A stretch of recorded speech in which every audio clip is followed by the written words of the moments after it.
Okay, you guys asked for it. Yeah, you wanted to know what it was that it took for us to get to Yukon and back, and how much we spent. Let's talk about numbers today. Woohoo!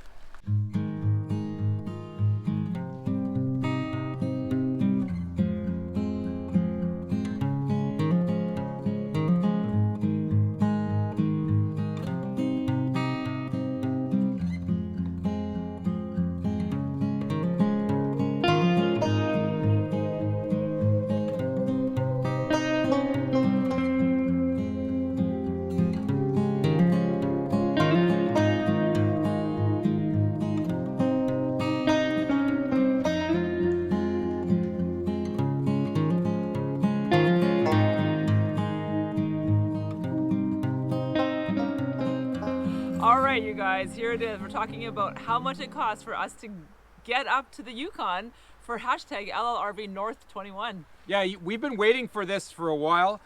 We've been crunching the numbers. We've been gathering all of the different categories, spreadsheets, graphs, all over that place. We're not showing you that stuff. The stuff that I'm not actually that great at. I don't mind doing it, but it's a lot of detail. She likes to have the details. Yes. And yes. so she's always like, where's that receipt? So, and there you honestly, go. I like sharing the details with you guys Yes. because I know a lot of you are thinking of going up to the north. Yes. And we just want to share with you what our expenses were. Of course, there are so many variables. Right, so we're going to break out a few categories, give you the totals on those, so that you'll know the categories that you'll need to budget for so that you can have a successful trip like we did. Yeah, the grand total will be at the end of the video, so Yes. be sure to stay through the whole thing. But I am going to break it out into chapters. So you can see at the bottom of the screen here that there's going to be like little sections. Yeah, segments. Yeah. So you can just hover over those with your mouse and you'll be able to see what those segments are. Or it'll be in the description below as well. You can just click on whatever topic particularly interests you. All right, so some of the variables that we cannot possibly cover are things like how many people are going, and if you have pets, or what kind of rig you're taking, or what time of year you're going, what excursions you're going to go on. Oh, all true. of these things, what kind of groceries you buy. I'm celiac, so all my stuff is gluten-free. That's going to change our numbers compared to what maybe yours would be. So we can't possibly have a conversation about it could cost you this much. That's right. It depends on your lifestyle and your way of doing business. See, some people do backwoods hiking for 4 or 5 weeks, so they need gear, they need food, and nothing else. Yeah. So there you go. So we're going to give you what our numbers are, and then you can adjust it for your particular situation. And you know what? We're open to conversation. So if you have any questions, go ahead and email us at info@livinglightrv.com. We're not great at getting back at our emails very quickly, but eventually we'll get back to you and hopefully give you guys some info and help you out with that. So I think that's it. How many days did we go? What categories are we going to break into? Oh, no, we'll talk about the categories in a minute. In a minute, okay. We're going to give you the foundation. We were gone for 61 days. We left August 7th from Red Deer, Alberta. Yes. And we got back to Lillooet. I think that's as far as we're going, Lillooet, so on October 7th. So that's basically 2 months. Very good. Yeah. If you want to see it on the map, it's central Alberta-ish, Red Deer, all the way up to Vegreville, and then all the way up to Dawson Creek, all the way to Whitehorse, Dawson City, and then a few places there, and then back to Whitehorse, a few places there, and then all the way down Stewart Cassiar down to Lillooet, BC. Yep. The total amount of miles that we covered were 4,660 miles, which is 7,500 kilometers. Ish. That's a ridiculous amount of miles. Yeah, Ken, you did some comparisons today about how far that actually is. Yeah, see, going from LA to Cape Canaveral, seaboard to seaboard, that would be 27,000 miles. It's 100. 2,700 miles, depending on how I drive. And if you go to Seattle to Portland, Maine, you're looking at 3,500 miles. I think that's about what you said, Yeah. So we did some pretty good distance. All right, that will bring us to, do you want to do fuel first? Yeah, go to fuel first. Okay, because everybody wants to know how much does fuel cost. So let's just cover that first. Our total fuel cost was $3,426. Canadian dollars. Canadian, all of this is Canadian dollars. Yeah, because that's all the currency that we were spending. Yeah. All of it was Canadian. $3,426, that includes the gas that we spent for our car to go on little day trips. It included towing most of the time with the motorhome. Towing with the motorhome, and then a little bit of propane. Yeah. We lumped that in there a little bit. Yeah. It wasn't a lot. Yeah. But it was like, I don't know, $150 the most. Yeah, exactly. But that's in there. So, So what was the total? Big time? 34.26 in fuel. Yep, that's it. So what else have we got? We also want to talk about dump station. Yeah, we found that almost every time we could find a free dump station, which was great. And water actually was harder to find. Yeah. So we had to. Did we use Campendium to find water? Yeah, what did we do? freecampsites.net, Campendium, and I Overlander. Yes. But what we had talked about earlier about fuel is that when you're fueling up your tank, just if there is a dump station on site, just ask the attendant, hey, I just spent $300 worth of fuel in my motorhome. Actually, better, the owner. The owner. See, I did that. Yeah. I was in Dawson City, and I'm like, hey, you have a dump station there? He says, yeah, it's $10. I said, I just spent $350 at your place for filling up my rig and my car several times. $350. Does that mean I get a free dump? And he's like, oh, yeah. Sure. Exactly. Integra Tire at Whitehorse does the same thing. You spend some money, you can use a dump station. Otherwise, it costs $10. So yeah, we just want to throw that in, kind of the fuel thing. As you're fueling up, get your dump station taken care of. That is the best deal in town with Integra Tire. You can buy a pack of gum. You're a customer. Free dump station. All right, next topic is outfitting, because everybody wants to know how much did you spend to get ready to go. Yeah. So we spent money on things like bear spray, gold pan, Yep. lots of mosquito coils. Yes. A hatchet. Yep. Anything else? A lot of we bought a roll of screen repairs Yep. in case the mosquitoes or the no-see-ums were coming through the screen. We could do a repair. We Yep. didn't actually use it. We didn't need to. Nope. As we told you before, the bugs weren't nearly as bad as they thought they were, but Yeah. we did use the coils quite We often. did. We so did. that was good. What else for outfitting? I bought this. Yeah, warm clothes for Lisa sure. bought, some fleece pants just yeah. to kind of stay warm and cozy. The buddy heater, that was the bigger expense. It was our buddy heater that originally from our travels was not actually running pure. It wasn't burning properly. And I'm like, you know what? I need a buddy heater that works. So I actually bought one when we were in Whitehorse. Yeah. And the reason you want that is because you're going to be boondocking a lot. Yes. So I think we'll talk about that when we get to accommodation. So just before we talk about boondocking, let's talk about the total amount we spent for outfitting was Yes. $633. Yeah, and when you're going boondocking and you're away from civilization-ish, also do a review on your first aid kit. Yeah, for You want to sure. make sure it's fresh. Yeah, yeah. The other thing we bought were like MARX tracks kind of idea, Yeah. grip tracks. So in case we got stuck in the mud or if it snowed or whatever, we could get out. So we did spend money on those. We never needed to use them. So this is the other thing about outfitting. We Yes. also got some stuff for your pellet gun and that kind of thing. How much did we spend? $633. Oh, okay. I guess the winter tires are in a different category. They are. Okay. Yes, they are. Huh. So, but what I'm saying is, you're gonna get stuff that you're not even gonna need, and other things you're gonna wish you had. So again, it's personal. That's what we spent. All right. Oh, and we also bought radios. Right. Actually, the radios were a pretty big expense. They were a pretty big expense, and they did not work as good as we were hoping for. Yeah. Yeah. And we spent for a premium set. Maybe we can fix them. I don't know. We'll see. I don't know. But you Soak them in water. You do want to have some kind of extra communication because there is almost no cell coverage. Yeah. So if you ever think that you're going to be separated from each other or from your party, you need to make sure you have communication. Yeah. All right. The next category is going to be accommodation, because that's a big one too. People Yeah. want to know how much did we spend for camping. So our total for camping only, Camping only. was $497. Okay. So basically $500. And we spent an extra $210 at Eagle Plains Motel so that we could go to the Arctic Circle. Yes. So if you camp, the camping only, I think, is pretty reasonable. We ended up averaged it out about $8.28 a day. That's for So 61 that's days? not bad for 61 Yeah, days. that's okay. We did a lot of boondocking, so Yes, this we is where did. we want to talk about that. Well, we did a lot of boondocking. We also did a lot of Yukon government campgrounds. Yeah, $12 So a night. The blend between the boondocking and the government campgrounds was awesome. Yeah, it saved us a ton of money. Yeah. If you're planning a trip up to the Yukon and maybe you're just not comfortable with dry camping, you can stay at RV parks. They Yes. are a lot more expensive and they're fewer and far between. Fewer and farer. Is that a word, farer? Yes. Anyway, so yeah, that's an option. We did not stay at any, did we? Yes. We stayed at a couple RV parks, but for the most part, we were in the campgrounds, the government campgrounds. Yeah, and boondocking. and the one government campground, no, the one non-government campground, the one private campground that we did stay at Yeah. was Stewart, BC. Yes, also Coffee Creek. Oh, yes. Yes. Anyway, so we did a couple of those, but overall, $8.28 a day, total of $497 for camping, plus the $210 for Eagle Plains, works out to about $707 for our accommodations. Yeah. So yes, I would say if you're planning a trip, be prepared to dry camp. It will give you a lot more options about where you can stay, places you can visit. So be ready for dry camping. All right. Next category.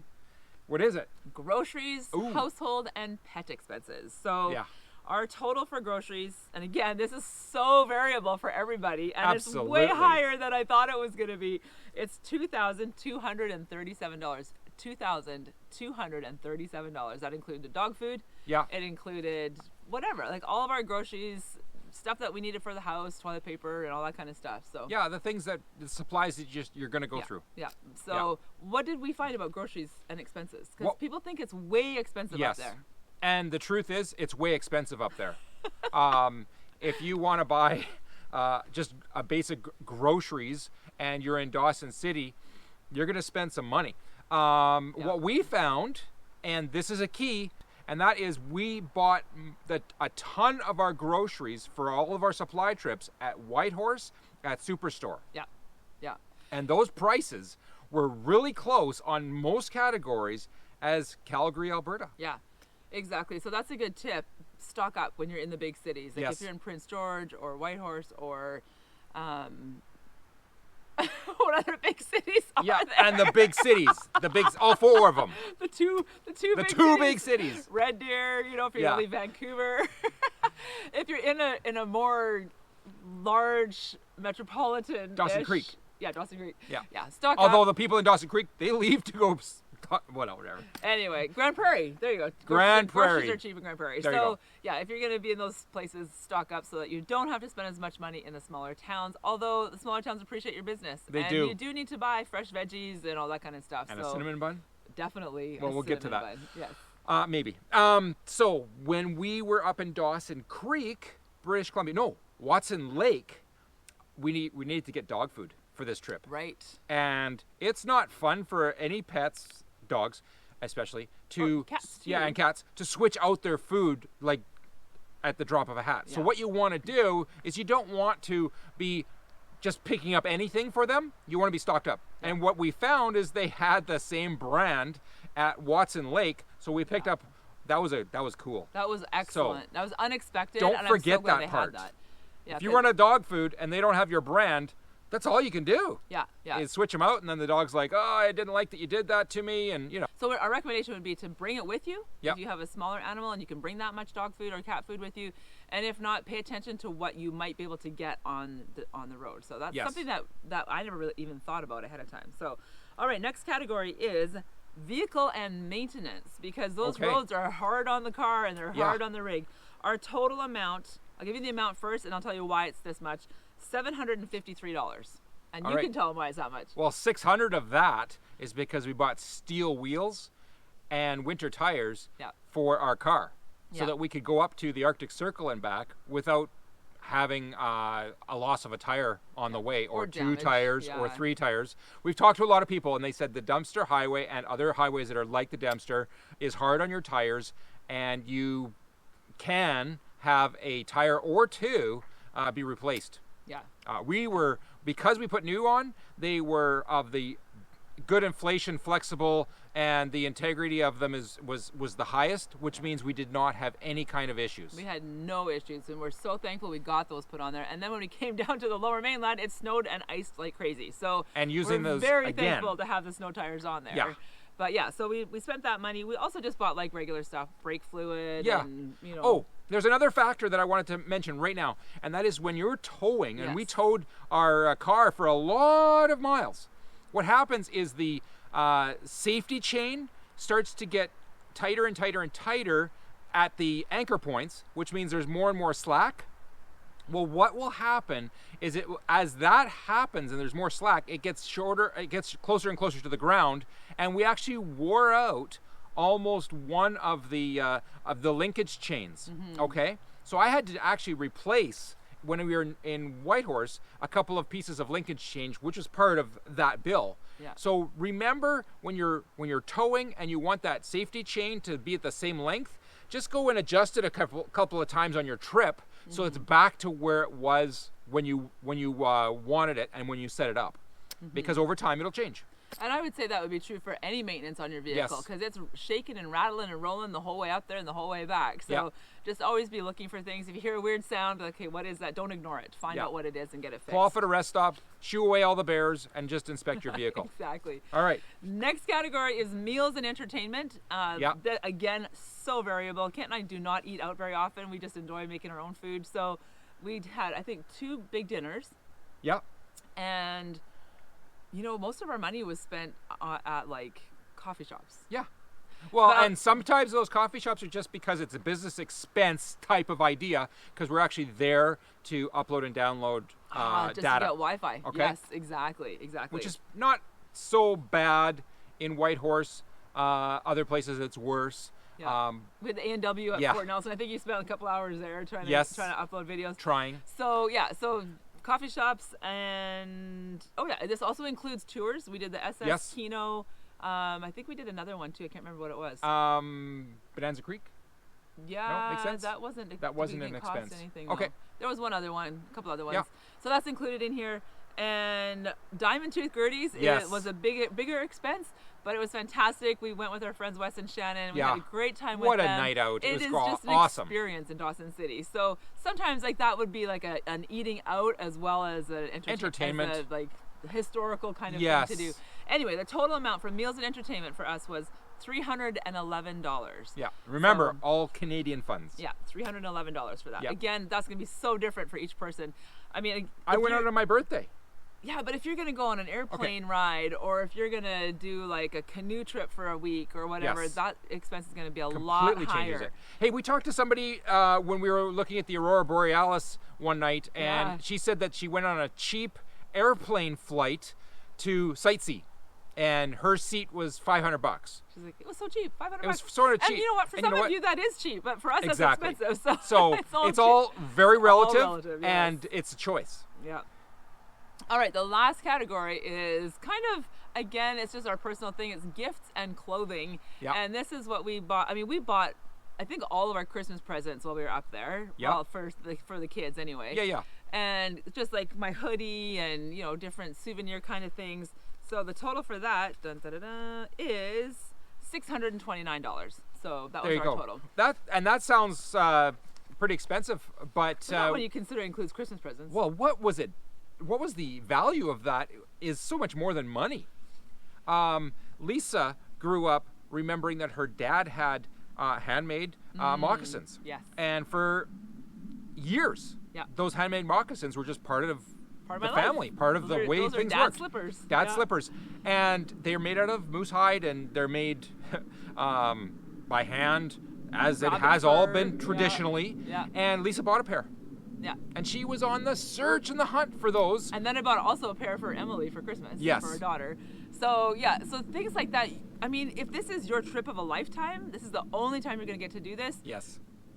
I would say for sure budget that money for something special like that. Moccasins or, you know, if you want to get, I don't know, whatever other craftsman kind of item, artisan item you want to help you remember your trip is important. So, yeah. And they're not cheap, but I mean, again, I think they're not going to fall apart either. One pair was about $150, another pair was $100. I saw some for $250, all the way up to like $600. Yes. So, you know, it's just going to depend on. You can also buy budget. smart. Like you can buy in a grocery store, in a small hardware shop, moccasins, or you could buy it at the craft fair. Right. Or you can buy it somewhere else. You could look around and you can say, well, it's the same basic idea, but one's $295 and another one's $150. If you buy it at the gas station, it's cheaper. And I know it's crazy. You can buy moccasins at the gas station, but that's just how it goes. With your tacos. That's right. Exactly. All right. There you go. Are you ready for the grand total? Here it is. This is it. Our total cost was $8,696, which we're rounding up to $8,700. There you go. $8,700 $8,700 Canadian. Canadian dollars for us to go for 61 days from Alberta to the Yukon to BC. It was fantastic. Was it worth it? So worth it. Oh my gosh. So worth it, you guys.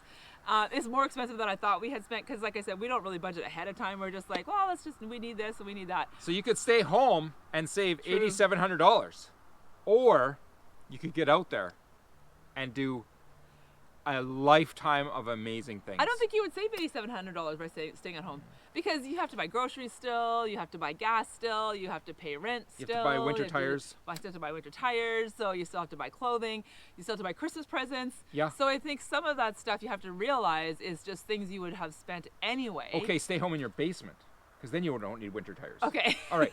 Anyway, that's there it. you go. I think that's all we have for you guys today. We wanted to break down the numbers for you so that when you say, hey, I'd like to go to Yukon Territory and hang out for 61 days, you could.